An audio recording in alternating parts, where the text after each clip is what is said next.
Hello, everyone. Thanks for joining us for another edition of Texas Insider TV. I'm Jim Cardle. One of the hardest fought and certainly most talked about races in Texas today, Senate District 20 down in Corpus Christi to the Valley and border region of Mexico. We're pleased to be able to visit with Republican candidate Raul Torres. Raul, thanks for joining us.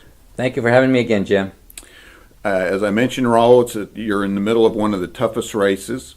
But first, before we get into some of the political nature, I want to talk about the policy that you've done in the legislation.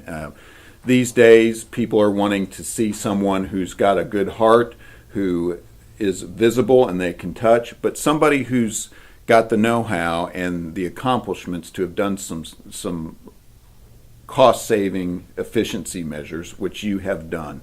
Specifically, last time you were in, we talked about this Lean Six Sigma concept, and I know it's saving the state money. There's just been a report by the Texas Workforce Commission, but if you would, give us a thumbnail sketch of what you've done with this project. Well, thank you, Jim. I like to consider it a bold idea since a lot of legislators like to keep the status quo, but Lean Six Sigma is not new to America. It's been around for a very long time. It's a proven system that we decided we needed to try in government since we had a very tight budget session last time, a very difficult one with a $27 billion shortfall. Mm-hmm. I was elected on the premise that I could provide an answer to the problem of the waste that we find in government.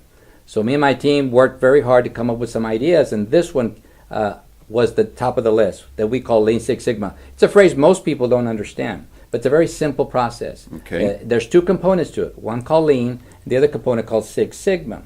Lean works at eliminating the waste in the process. Six Sigma focuses on maintaining a consistent quality or an improvement in the quality of the product or the service that is being applied. Now, recently in the last month, there's even been, and this is typical for our listeners, legislation will be passed, it's implemented, put into statute by the state agencies, and then there are often reports that are done by the Legislative Budget Board or the Texas Workforce Commission. There's been a Texas Workforce Commission report that's come out quantifying and showing positive results, correct? That's correct. Not only positive, but amazing results, Jim. Really? Consider this for a moment. This pilot program, which is what we passed through Senate Bill 563, proved that when we applied this methodology to state government, an agency department, we were able to see a 50% or greater reduction in costs, plus, at the same time, double the output capacity of that agency. So some of the numbers I know I've looked at, and again, folks, this is called the Lean Six Sigma program. You can go to the Texas Workforce Commission website and find the report, but you're talking a volume doubling from some 20,000 caseload, I believe, to 45,000 caseload. At almost a third. And reducing the cost from $3 and I believe 73 cents to down to $1.71 per case. So how does this happen? It seems like it's almost too good to be true, but yet it's just been quantified. There's got to be results that are in the report, but additional cost savings out there. Well, absolutely. This was just strictly a pilot program. It did not look into the additional cost savings or benefits from the program. For example, this particular program did not include, or the results did not include, the cost savings to the employer who does business with the Texas Workforce Commission. One of the benefits would be that the employer would save from administrative costs. Most employers have been having to wait on TWC to do their work before they could apply for the credit, which means that most of them had already filed their tax returns and had to hire a CPA or their tax preparer to prepare an amended return in order to apply these tax credits so they could get their fair share of the refund. Well, with this new process, they may not have to wait at all, and so therefore they're going to save that cost from the administrative side. So what are we talking about here? Well, people think about government paperwork and they're thinking 4 to 6 plus months. Is it somewhere in the neighborhood of now 2 months, or what's the time? Yeah, that's correct. It cut it by more than 50% wait time. So if you're a businessman out there and you're looking at government regulations and knowing you've got to go through the workforce process, substantially less paperwork and time? I believe not only less time, may not be less paperwork from the employer side. Okay. But definitely a faster process to generate the result that employer is waiting for, a response for his request. Okay, so again, folks, we're visiting with Representative Raul Torres from House District 33, running for Senate District 20. You're a CPA, I should have mentioned, and also a conservative talk show host down in the Valley.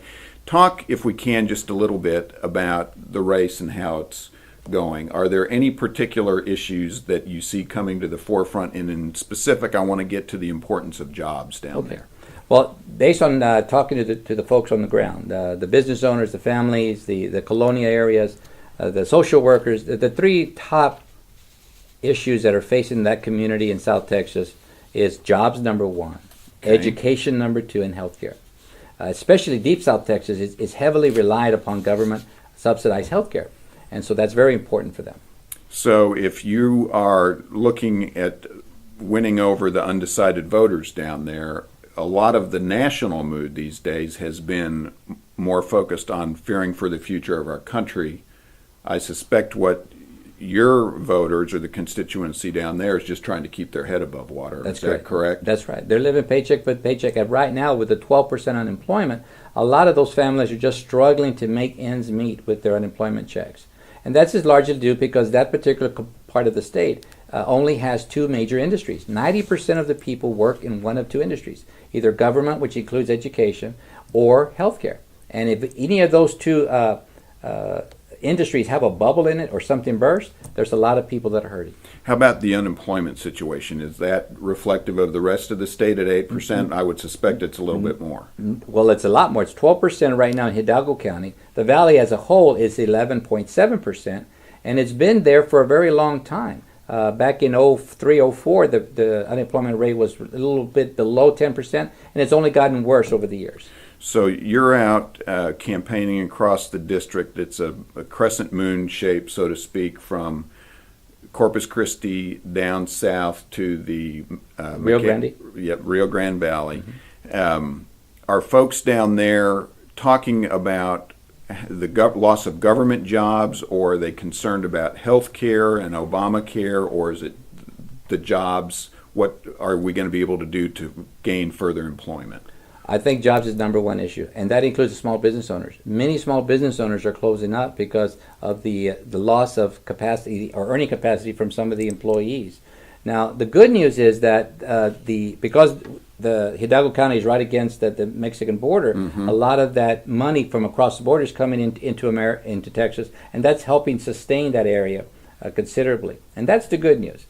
We can take whatever good news we can and be thankful for that. But the bad news is that on our side of the border, it's not getting that much better. 12% unemployment, with additional budget cuts perhaps looming on the horizon, that's only going to make things worse. So I believe that we need a bold new plan to how to restructure South Texas to make it a viable part of our state. And one final question, it wouldn't be fair to talk about this part of the state without addressing the issue of border safety. Are folks concerned? Is that an issue that you're hearing about or debating down there?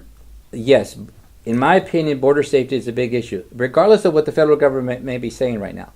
There are people on the ground that see every day some kind of violent crime, a kidnapping, a murder, some kind of attack upon personal property or personal lives.